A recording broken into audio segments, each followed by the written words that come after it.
Нортен, вие сте една от победителките в конкурса Мисис Черно море. Как бихте коментирали, доколкото знаеме, вие имате колко деца? 5 деца. Бихте ли разказали малко повече как така се амбицирахте да участвате? Просто ни изненадахте всички.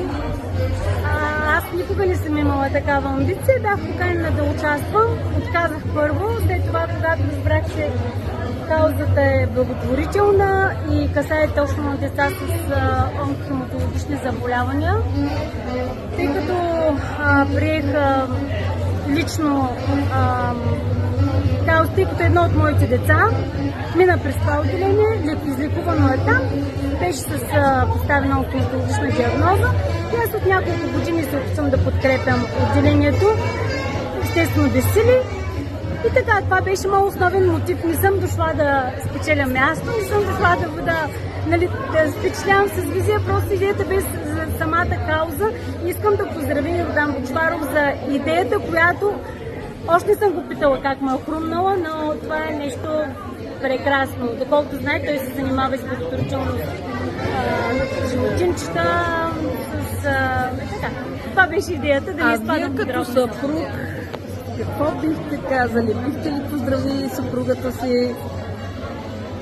Аз очаквах това развитие на нещата, но не това е идеята на цялата тази кампания.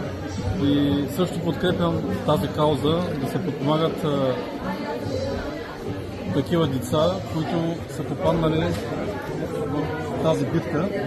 И нека всички тук, които бяха, се обединим и помогнем с каквото можем и сбъднем щастието на тези деца, да ги върнем в нормален живот. Много благодарим. А вие как бихте коментирали? Доволни ли сте, че мама спечели?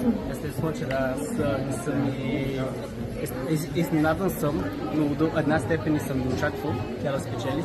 Тя е един доста пъстър и харизматичен човек, както всички ни видяхме тази вечер. И...